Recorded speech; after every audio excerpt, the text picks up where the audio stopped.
इकबाल ने कहा है कुफ्र दम तोड़ देगा टूटी हुई शमशीर के साथ, कुफ्र दम तोड़ देगा टूटी हुई शमशीर के साथ, गर तुम निकल आ जाओ एक बार नारे तकबीर के साथ। तुम्हारा शोर, तुम्हारी आवाज इस काम के लिए ही रखी गई है। मेरे अजीजों, पूरी दुनिया जिस नारे से आज खौफजदा है और जिनके आवाजों में अल्लाह ने असर अता किया है, वो कोई और नारा नहीं है, वो मेरे मुस्तफ़ा करीम का नाम है पाक लब्बैक या रसूल अल्लाह। लिहाजा हमेशा इस बात का ख्याल रखो कि अल्लाह ने जो एनर्जी और जो ताकत हमें अता की है वो इस्लाम के लिए इस्तेमाल करें। मेरे मुस्तफ़ा करीम सल्लल्लाहु अलैहि वसल्लम के डिफेंस के लिए, उनकी इज्जत की हिफाजत के लिए, उनके नामोस पर पहरा देने के लिए इस्तेमाल करें, ना ये कि हम अपनी महफिलें खराब करने के लिए। मुसलमानों, दुनिया अगरचे ये कहती हो कि सब कुछ तुम्हारा खो चुका है, सब कुछ जा चुका है, फिर भी मैं कहता हूं बहुत कुछ अभी हमारे पास है। मेरे अजीजों, दुनिया जिस चीज के बारे में कहती है वो तुम्हारा एजुकेशन है, तुम्हारी ताकत है, तुम्हारी सियासत, तुम्हारी हुकूमत, ये सब जा चुका, हमारे पास नहीं है। सही कहते हैं। कभी आप सोचते हैं, मैं सिर्फ अपने मुल्क की अगर बात करूं, पूरे हिंदुस्तान में इनकी गिनती के एतबार से अगर 25 करोड़ मुसलमान हैं, जो परसेंटेज में सिर्फ 14% होते हैं पूरी आबादी के, 14% आबादी या 15% आबादी, और वो भी ऐसी कि बिछड़ी हुई है, इल्म नहीं, सियासत में कोई नुमाइंदगी नहीं, ताकत और कुव्वत में कुछ नहीं, ये सब चीजें नहीं है जिस कौम के पास। लेकिन कभी आप सोचते हैं फिर इस कौम को हर टीवी चैनल पर क्यों इतना मुद्दा बनाया जाता है? ये क्यों नहीं सोचते आप? जो कमजोर कौम है, जो बिछड़ी हुई है, जिसके पास कुछ नहीं है, तो फिर हर टीवी चैनल हमारे मौजू पर क्यों बात करते हैं? बहुत सारे तो टीवी चैनल ऐसे हैं जिनकी रोटी ही नहीं चलती हमारा नाम लिए बगैर। जब तक वो अजान, मस्जिद, मिंबर, मीनार, गुंबद, टोपी, दाढ़ी, बुर्का नहीं करेंगे, कोई टीवी चैनल चलेगा नहीं। आज का माहौल तो ऐसा हो गया है। तो कभी कभार मैं सोचता हूं, आखिर कौन सी चीज हमारे पास रह गई जिसकी वजह से इनको इतना डर है कि हर घड़ी हमारे मुद्दे पर गुफ्तगू है? तो फिर पता चला, इकबाल ने कहा है कुछ बात तो है कि मिटती नहीं हस्ती हमारी, कुछ बात तो है कि मिटती नहीं हस्ती हमारी, सदियों रहा है दुश्मन दौरे ज़मा हमारा। वो एक बात क्या है जिससे पूरी दुनिया खौफजदा है? इकबाल कहता है तौहीद की अमानत सीनों में है हमारे, इश्क़े रसूल की अमानत सीनों में है हमारे, आसान नहीं मिटाना नामो निशान हमारा। बातिल से डरने वाले ऐ आसमां नहीं है हम, बातिल से डरने वाले ऐ आसमां नहीं है हम, 100 बार कर चुका है तू इम्तिहान हमारा। मेरे अजीजों, जो चीज तुम्हारे पास है आज भी वो दौलत, वो इश्क़े रसूल की दौलत है, नबी पाक सल्लल्लाहु ताला अलैहि वसल्लम की मोहब्बत। ये ऐसी अजीम दौलत है जिसके होते हुए तुम दुनिया के बादशाह हो। सब कुछ खो जाए फिर भी मैं कहता हूं तुम्हारे पास बहुत बड़ी दौलत है, वो मेरे मुस्तफा की मोहब्बत। आपको मैं इसका इको बंद कर दूं। हाँ, एक बात की तरफ मैं आपको लेकर चलता हूं। मदीने तैयबा में नबी पाक सल्लल्लाहु ताला अलैहि वसल्लम एक जंग से आए हुए माले गनीमत को तकसीम कर रहे थे। किसके दरमियान? इको पूरा बंद कर दो भाई, इको पूरा बंद और आवाज को बढ़ा दो। माले गनीमत को तकसीम कर रहे थे मुहाजिरीन और अंसार सहाबा के बीच में। सुनो है मुसलमानों, कभी अपनी मौजूदा हैसियत पर एहसास कमतरी के शिकार नहीं होना कि मेरे पास कुछ नहीं है, हमारी कौम के पास कुछ नहीं है, क्या हो सकता है, क्या हो सकता है। जो लोग रोजाना ये सवालात में पड़े हुए हैं उनके लिए मैं बात अर्ज कर रहा हूं। हुजूर पाक सल्लल्लाहु अलैहि वसल्लम माले गनीमत तकसीम कर रहे हैं मुहाजिर सहाबा और अंसार सहाबा के दरमियान। मुहाजिरीन कौन है? जो हिजरत करके आए हुए थे मदीने में, मक्का से आकर के रह रहे थे। और अंसार सहाबा वो हैं जो मदीने के ही थे, नबी पाक सल्लल्लाहु अलैहि वसल्लम की आमद से पहले वो थे। तो दोनों जमातों में जब माल तकसीम हो रहा था तो रसूल पाक सल्लल्लाहु अलैहि वसल्लम ने मुहाजिरीन सहाबा को थोड़ा माल ज्यादा दे दिया। जो माले गनीमत बट रहा था, माल थोड़ा मुहाजिरीन को ज्यादा चला गया। और अंसार सहाबा जो मदीने के हैं, जिन्होंने हुजूर की खूब शानदार जियाफत की, आने वालों की मेहमान नवाजी की, उनको माल कम मिला। तो ये माल जो है कभी कभार ऐसी चीजें दिलों में डाल ही देता है। सहाबा इकराम के मुतालिक हम ये नहीं कह सकते, लेकिन फिर भी अंसार सहाबा के दरमियान ये चेमी गोइयां चलने लग गई, बातें चलने लग गई। रसूलुल्लाह सल्लल्लाहु अलैहि वसल्लम मुहाजिरीन को, मक्का वालों को ज्यादा माल दे दिया और हम लोगों को कम दे दिया। ये बातें फैलने लगी, हुजूर तक ये बात आई। तवज्जो से सुनना, फिर तुम्हारा सीना चौड़ा हो जाएगा कि तुम्हारे पास है क्या। जब रसूल पाक सल्लल्लाहु अलैहि वसल्लम के पास ये बात आई, हुजूर ने अंसार के जो सबसे बड़े सरदार थे हज़रत मुआज़, उनको बुलाया और कहा कि मैंने सुना कि तुम्हारी जमात में ऐसी ऐसी बात चल रही है कि मैंने मुहाजिरीन को माल ज्यादा दे दिया, अंसार को कम दिया है, क्या ये बात सही है? उन्होंने कहा हाँ या रसूल अल्लाह सल्लल्लाहु अलैहि वसल्लम। अंसार सहाबा में ये बातें चल रही हैं। नबी पाक सल्लल्लाहु अलैहि वसल्लम ने सारे अंसार सहाबा से कहा कि सब एक जगह जमा हो जाएं। सब एक टीले पर जमा हुए। नबी पाक सल्लल्लाहु अलैहि वसल्लम तशरीफ लाए।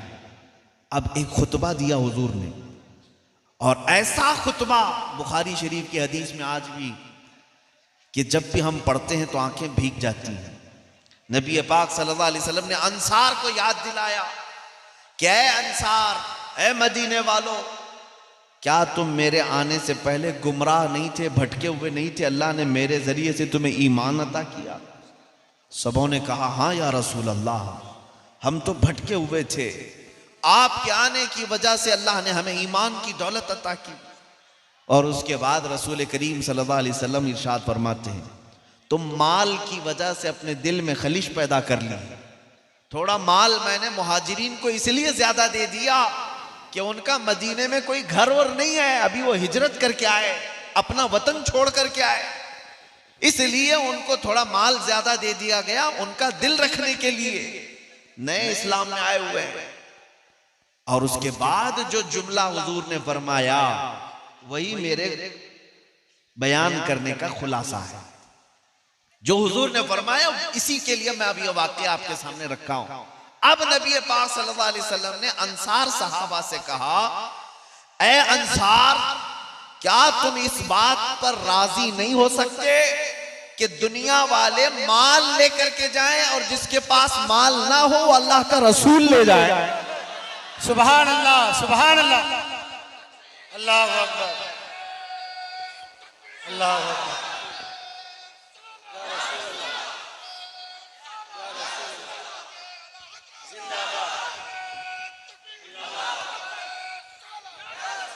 इसीलिए इमाम अहले सुन्नत आला हज़रत फाज़िल बरेलवी रहमतुल्लाह ताला अलैह ने सलाम में भी जब अपने आका को याद किया तो कैसे, हम गरीबों के आका पे बेहद दुरूद। गरीबों के पास अगर कोई सबसे बड़ी दौलत है तो मेरे मुस्तफा की जात। सुभान अल्लाह, सुभान। हम गरीबों के आका पे बेहद दुरूद, हम फकीरों की सरवत पे लाखों सलाम। सुभान अल्लाह। हमारे पास पूछते हो क्या है, आओ हमारे पास गुंबदे खजरा की वो दौलत है जिसकी छांव में पलने वाले ऐसे ऐसे औलिया कामिलीन हैं कि चटाई पर बैठकर लौहे महफूज का मुताला किया करते हैं। अल्हम्दुलिल्लाह, सुभान अल्लाह। हाँ, वो दौलत हम रखते हैं मुस्तफा करीम सल्लल्लाहु अलैहि वसल्लम की निस्बत। मैं एक किताब में देखा था, एक अंग्रेज मौर्रिख है और बड़ी बड़ी बातें कर रहा था। अमेरिका इतनी तरक्की कर गया, यूरोप इतनी तरक्की कर गया, तुम तो अभी बुखारी और कुरान में ही लगे हुए हो, 1400 साल पहले की किताबों में ही हो।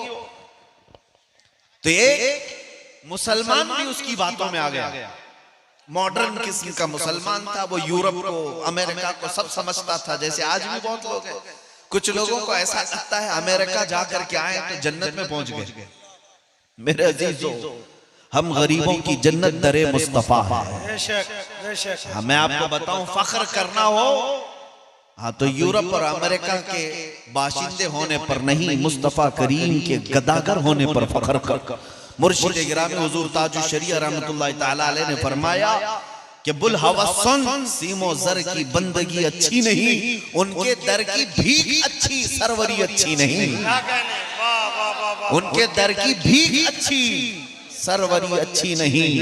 मंगता तो है, मंगता कोई शाहों में दिखा दो, जिसको मेरे सरकार से टुकड़ा ना मिला। मैं आपको एक बात अर्ज कर रहा हूं कि एक मुसलमान भी मॉडर्न किस्म का वो इन बातों में आ गया कि हाँ यूरोप बहुत तरक्की याफ्ता है, अमेरिका बहुत तरक्की याफ्ता है, हमारे पास क्या बचा। और वो आया एक आलिम रब्बानी के पास, कहा कि हुजूर अब हमारे पास रह क्या गया है, टूटी फूटी चटाइयों पर मस्जिदों में सजदा रेज होते हैं और कुछ मदरसे हैं जहां पर बहुत कम लोग पढ़ने के लिए जाया करते। हमारे पास यही सरमाया है, हमारे पास ना इक्तिदार, ना हुकूमत, ना सियासत, कुछ नहीं, हम तो बहुत पिछड़ गए। और सामने वाले ने ताना ये मारा कि अगर तुम इस रविश पर चलोगे, इस मदीने वाले की रविश पर चलोगे तो इसी तरह रह जाओगे, तुम्हें अमेरिका को किबला बनाना पड़ेगा। उस आलिम रब्बानी ने उसका हाथ पकड़ा और कहा, चल मैं तुझे बताता हूं गुंबदे खजरा की छांव में कौन पलता।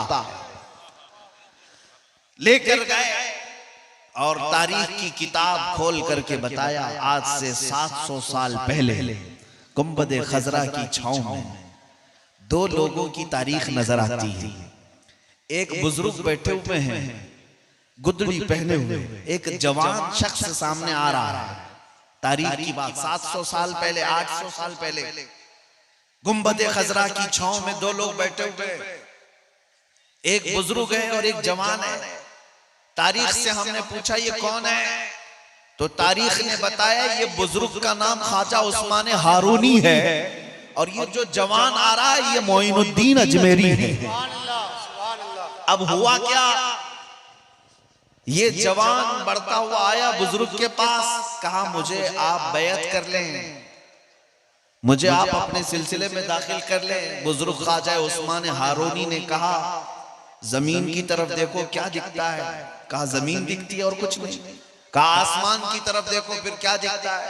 कहा आसमान दिखता है और कुछ भी नहीं। अब सुनो, गुंबदे खजरा की छांव में बैठने वाला गुदड़ी पहन करके वो बुजुर्ग पीर ख्वाजा उस्मान हारूनी अपनी दो उंगलियां उस मोइनुद्दीन अजमेरी गरीब नवाज की आंखों पर रख दिया, पेशानी पर रख दिया और कहा, बेटा मोइनुद्दीन अब इन दो उंगलियों के कमान के दरमियान से आसमान की तरफ देखो और फिर बताओ क्या दिख रहा है। अब ख्वाजा गरीब नवाज मोइनुद्दीन हसन चिश्ती अपने पीरो मुर्शिद की दो उंगलियों के बीच से आसमान को देखते हैं, फिर कहते हैं मुर्शिद गिरामी मुझे पहला आसमान भी दिख रहा है, दूसरा और तीसरा भी दिख रहा है, चौथा और पांचवा भी दिख रहा है, छठा और सातवां भी दिख रहा है। इतना ही नहीं, गरीब नवाज कहते हैं मुझे अर्शे खुदा तक नजर आ रहा है। सुभान अल्लाह।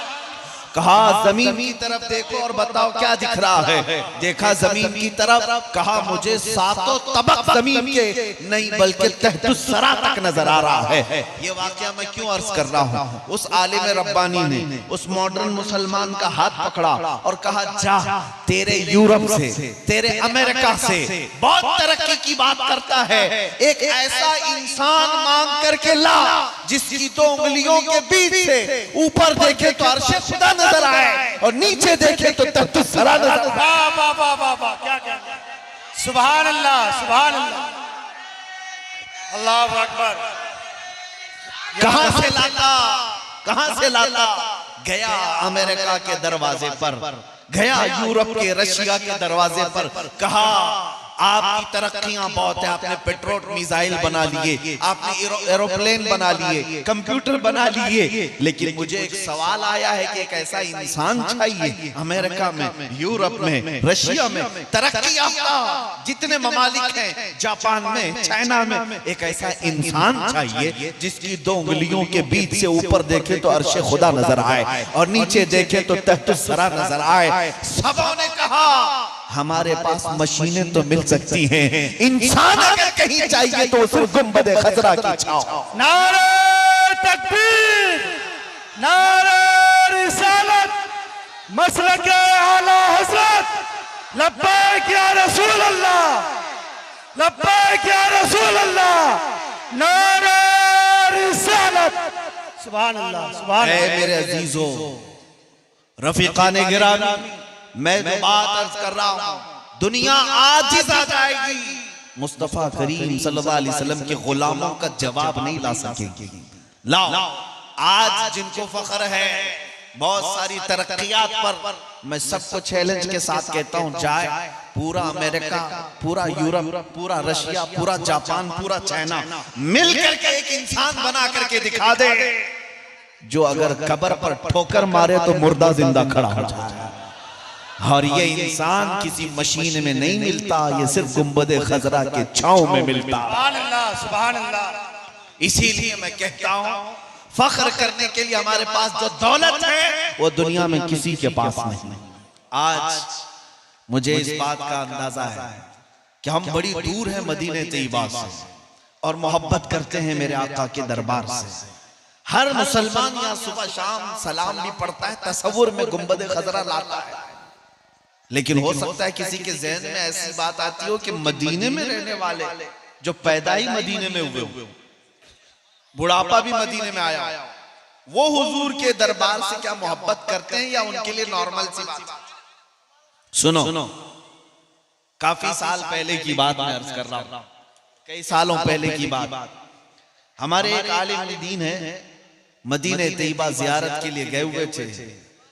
शाम का वक्त था, जियारत के बाद देखा एक छोटा सा बच्चा, मुश्किल से 5 से 6 साल का होगा या उसी के लगभग आसपास का, वो आया कुछ मांगने लगा। इस आलिम दीन ने कहा कि क्या तू गरीब है, मिस्कीन है, फकीर है? कहा हाँ मैं गरीब हूँ, मिस्कीन हूँ, मेरा गुजर बसर ऐसे ही चलता है। छोटा सा बच्चा, तो उस आलिम दीन ने कुछ रकम दे दिया और उसके बाद ऐसे ही कहा कि बेटा क्या तू मेरे साथ हिंदुस्तान चलेगा, मेरे मुल्क आएगा?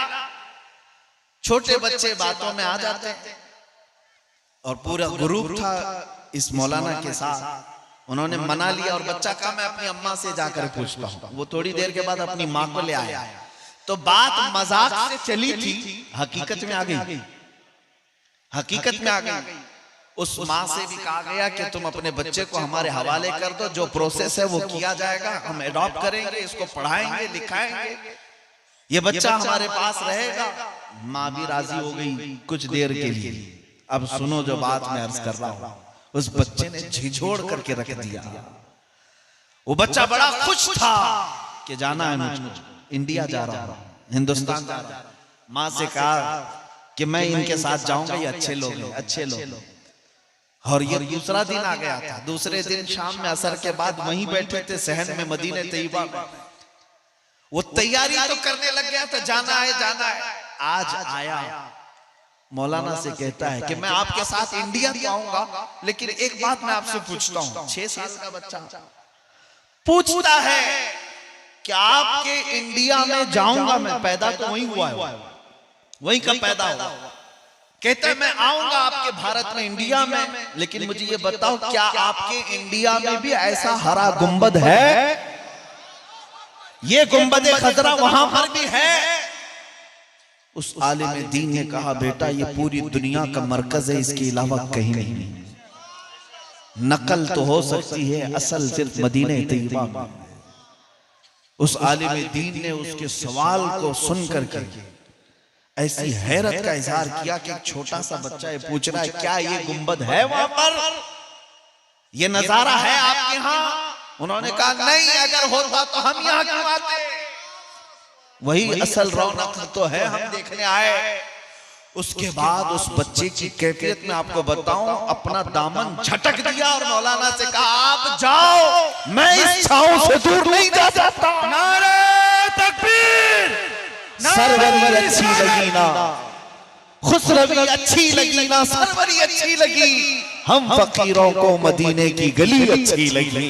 इसी को आला हज़रत ने फरमाया था, फिर के गली गली तबाह, ठोकरें सबकी खाई क्यों, दिल को जो अक्ल दे खुदा तेरी गली से जाए। मेरे अजीजों, ऐ सुन्नी मुसलमानों, तुम्हारे पास फख्र करने के लिए सबसे बड़ी दौलत मेरे मुस्तफा की जात।